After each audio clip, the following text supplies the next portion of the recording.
நேற்று சனிக்கிழமை சாயங்காலம் ஜெய்குட்டி ஸ்கூல் விட்டு வந்தோடனே அவங்க அப்பா கூட்டிகிட்டு கடைக்கு போயிருந்தான். அப்போ வந்து குட்டிமா நானும் வரேன்னு சொல்லிட்டு கிளம்பிட்டாங்களா. ஜெய்குட்டி என்னமோ ஃபுட்பால் தான் வாங்க போயிருந்தான். அங்கே போய் பார்த்தா அந்த பால் இல்லைன்னு சொல்லிட்டு வெறும் ஸ்நாக்ஸ் ஐட்டமாக வாங்கிட்டு வந்துட்டான். குட்டிமா அந்த ஸ்வீட்டில் ஒன்று கூட பாக்கி விடாமல் எல்லாமே விரும்பி சாப்பிடுவாங்க. ஆனால் அந்த காரத்துலன்னு வந்து பார்த்தீங்கன்னா அந்த பானிபூரி மட்டும்தான் அந்த அளவுக்கு விரும்பி சாப்பிடுவாங்க. பக்கத்துலேயே அவங்க அக்கா இருக்காங்களா, அவங்களுக்கும் சேர்த்து தான் ஜெய்குட்டி மொத்தம் ஒரு 3 பார்சல் போல் வாங்கிட்டு வந்துருந்தான். வீக் எண்ட்லியில் இந்த மாதிரி ஜாலியாக ரிலாக்ஸாக உட்காந்து சாப்பிட்றது ரொம்ப ஹாப்பியாக இருக்கும். எப்பயுமே அப்படி தான், சனிக்கிழமானாவே இந்த மாதிரி கொஞ்சம் ரிலாக்ஸாக இருப்போம். ஏன்னா அடுத்த நாள் சண்டே இல்லையா, குழந்தைங்களுக்குலாம் ஸ்கூல் லீவு, அதனால் ஹோம் ஒர்க்கை பற்றி பெருசாக ஒன்றும் கண்டுக்க மாட்டாங்க. அவங்களுக்கு ஸ்கூல் லீவுனா நாமளும் கொஞ்சம் லேட்டாக எழுந்திரிக்கலாம்ல, அதனால் எப்பயுமே சனிக்கிழமை அப்படின்னா எனக்கு ரொம்ப பிடிக்கும். அப்படியே ஸ்நாக்ஸ் வாங்கிட்டு வரும்போது குட்டிமா வந்து அந்த பபிள்ஸ் 2 பாட்டில் வாங்கிட்டு வந்திருந்தாங்க. வாங்கிட்டு வந்து நல்லா ஜாலியாக உட்காந்து அந்த பபிள்ஸ் வந்து விட்டுட்டு இருந்தாங்க.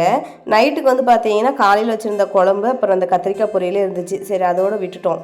அடுத்த நாள் சண்டே இல்லையா, இன்னைக்கு காலையில் கொஞ்சம் லேட்டாக தான் எந்திரிச்சேன். எந்திரிச்சாலும் உடனே வந்து பார்த்தீங்கன்னா துணி துவைக்க போயாச்சு. குழந்தைங்களுக்கு தூங்கி எந்திரிச்சோடனே பால் காய வச்சு கொடுத்துட்டேன். கொஞ்சம் ரஸ்க்கு தொட்டு சாப்பிட்டுட்டாங்க. கொஞ்ச நேரம் பசி தாங்குவாங்க.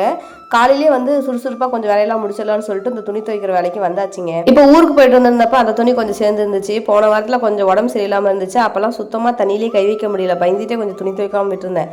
இவ்வளோ நினைக்காதீங்க துணி, ஆனால் இதே மாதிரி ஒரு 3 மடங்கு போல் இருந்துச்சு. அத்தனையும் துவைச்சி முடிச்சுட்டு தான் அடுப்புக்கிட்டே வந்தேன். அப்புறம் காலையில் என் ஹஸ்பண்ட் வந்து பார்த்தீங்கன்னா மட்டன் எடுத்துகிட்டு வந்துட்டாரு. இன்றைக்கி மட்டன் குழம்பு கொஞ்சம் தண்ணி மாதிரி தான் வச்சுருந்துட்டு அதுக்கப்புறம் தலவாழை இலையில தான் இன்றைக்கி சாப்பாடு கொடுத்துருந்தாங்க. இன்றைக்கி உங்கள் வீட்டில் சண்டே ஸ்பெஷல் என்னன்னு சொல்லிட்டு கமெண்ட் பண்ணுங்கள்.